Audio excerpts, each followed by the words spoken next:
A man who has been accused of sexual assault at the US Open, none other than Kankles McTaco Tits, who I will refer to as Kanks just for spite for the remainder of this episode. He got invited to go back to the US Open, but he is such a titty baby, and he knows how wildly unpopular he is that he told the USTA to tell the media not to film any of the booing. And so this creates this huge thing for everybody going into Queens to get into Arthur Ashe Stadium. It is a complete shit show. The event has to start 30 minutes late. People that have paid a ton of money to go to the US Open are going through multiple layers of security just so this sex offender can return to the scene of the crime and fake that he's popular. Let's put up this tweet.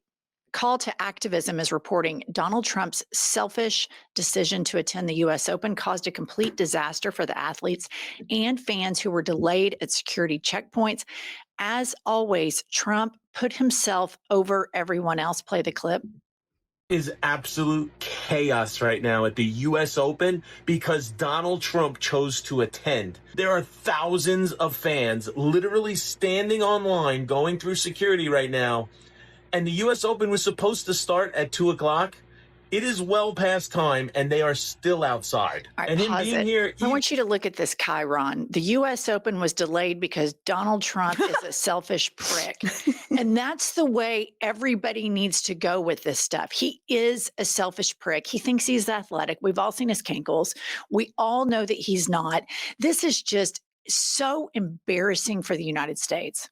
It's so embarrassing for the United States. And what is so interesting is he actually thinks that he's popular. I saw that his team sent that out because they knew he was going to be booed. So my question in my mind was, when he was actually booed, was he shocked? Because they tell him you have 90% approval rating. Like what's truth, what's fiction? Let's dive deeper into that. Let's look at how this was staged. Put up the tweet first.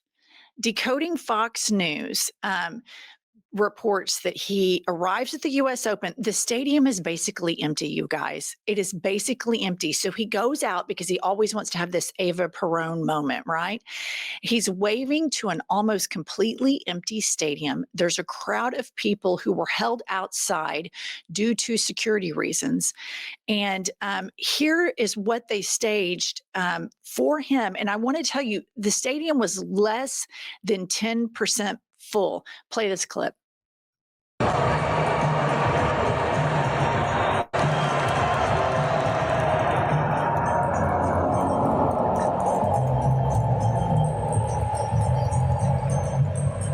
Okay, look at how they zoom out. Look, these seats are empty. Pause that right there, Kylie. These seats are completely empty. And this is the audio from Fox News where I think, and this is just I think they're putting in the cheers because I've been to Arthur Ashe Stadium multiple times. And you guys, that is abysmally seated. And so this is when he does his big debut. But I want to show you how Fox covered it. Notice there's no wide angle in the next video, how it's just zoomed in to give the appearance that this guy is actually popular and somehow got a standing ovation. Play the clip.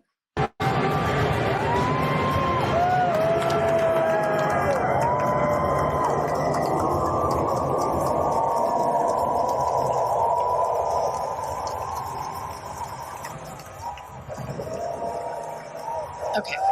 You guys saw from the video before, these images of him match up. There are barely any people in this stadium, but Fox has to only show the zoomed in, and then they artificially fill it in with all of these cheers as though he's popular, because this is what propagandists do. They cannot run on their policies. They cannot run on who they are. They run on optics, and these optics are lies. I think the people that were there, I don't think they were clapping like you said. I think Fox News was piping it in. But I always find it interesting that Donald Trump always claps for himself. He always sits there and claps for himself, and then he's mouthing thank you to no one.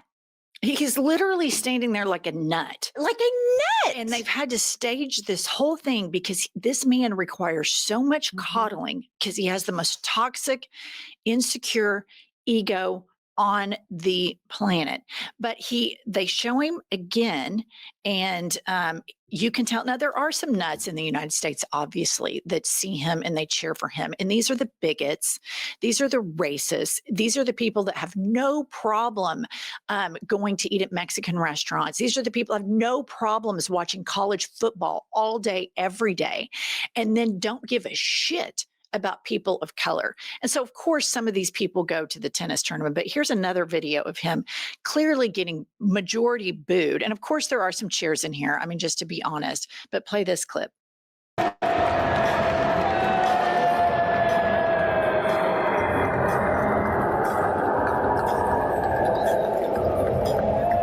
he has to clap for himself. He's got pedophile protector Pam Bondi right next to him. He has lying KKK fake Christian Caroline Levitt, who is a complete propagandist of the highest order. And it's just such a disgrace that he has to go to these events because he is trying to touch every part of our culture. And he thinks he's such hot shit and he's so insulated from what really happens. And if he really was a big guy and he really was an alpha male, he would go out there after the third set, full screen, full audience, and stand there and wave and sit there and take it. But he's incapable of doing that. And he's surrounded by people who bend the knee. The fact that it was even put out that he did not want the media to cover this, that we're actively accepting that people have to censor booing for this man's fragile, toxic ego, so his racist supporters won't know the truth about him, is breathtaking. Well, and the thing is, you look at the people in his box, every single person sits there and lies to him on a daily basis. You're so popular. People love the tariffs. So when he goes out in public, he can't stand it. But I'm like, has anybody heard of the First Amendment in the Trump administration? Which obviously the answer is no. But I find it so gross that he sat there and people who look forward to this event all year, wait for this fat ass to get in there and act like he's so popular when everybody's booing and he's clapping for himself like a nut. Martina Navratilova waved in, and basically nobody ever saw Trump clap during the 4 sets match, not once. Martina goes on to say he is so jealous. And when the whole place erupted, clapping for Bruce Springsteen while playing Born in the USA, it was magical. So here he is. He wants that moment. He wants to have that kind of adoration and adulation.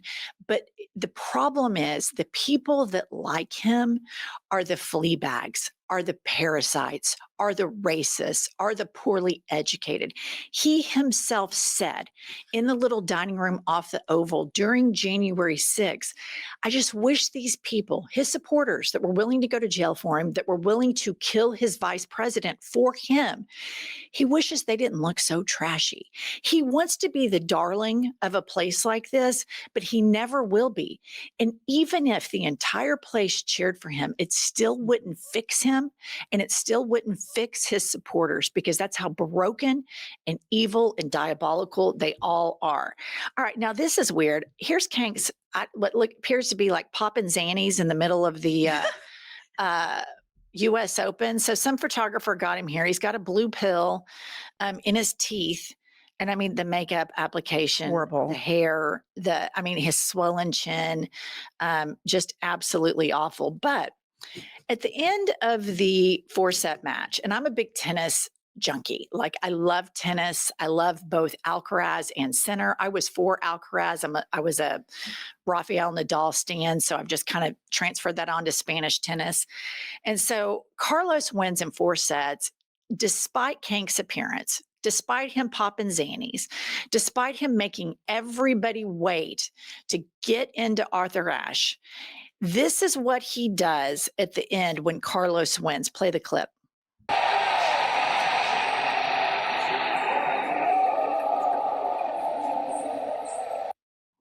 I mean, here's the thing. Does he think Carlos is an immigrant or something? Carlos Alcaraz? I mean, why is he upset that Carlos won? And when you think about it, I've heard him say that Spain has problems and he's spoken out against Spain. I think Trump's approval rating in Europe is like less than 10%. I don't know if it's because, and I'm just guessing here, I don't know if it's because a center appears more Caucasian than Alcaraz does, but he sits there and he acts put out and not happy for Carlos. And it's just everything about him being at tennis is just an extra layer of this man infiltrating everything that I personally enjoy in my life. To see his fat ass there popping Xannies and then acts irritated after Carlos won. And he probably doesn't even know the history of any of this. And it's just so irritating to me. I kind of had a different thought track about his poutiness. So Bruce Springsteen, everybody erupts. When they see him, it's 10% cheers, 90% boos loudly. Carlos Alcaraz was the center of attention. Donald Trump cannot bear not to be the center of attention. And he probably envisioned Carlos Alcaraz running up to him and saying, "Sir, thank you, sir, for coming." And when he didn't, he's butthurt because everything about that man is spoiled and has to be the center of attention. He's disgusting.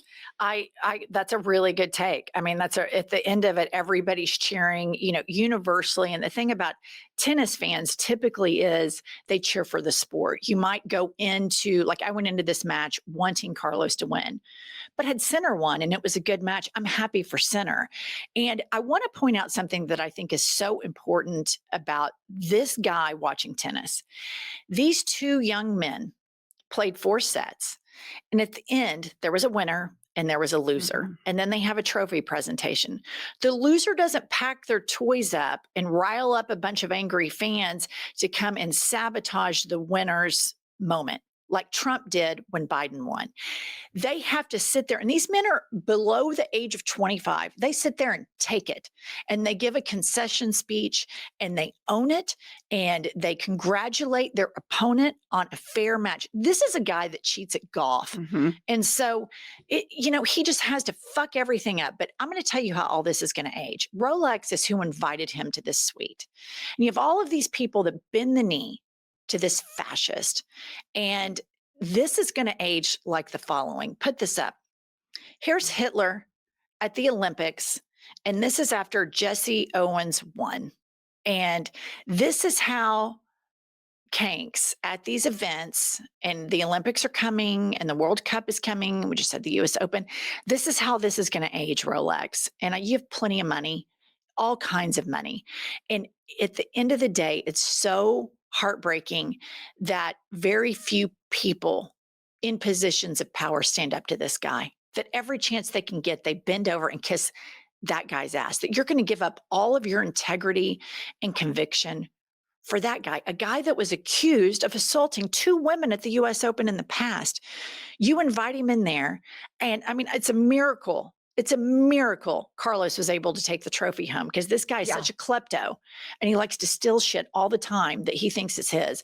But anyway, the larger point of this whole episode is to show how authoritarians have to use optics. He doesn't have the alpha male DNA to stand on the balcony and take it like a man. He doesn't have that in him. And he's surrounded by liars and fake Christians who weaponize their faith. And these people are Nazi, fascist, period. All right. That's all we have. We'll be back later on today with more news. Get our book. It's the coolest book of the fall. Life is a Lazy Susan of Shit Sandwiches. The link is right below in the show notes.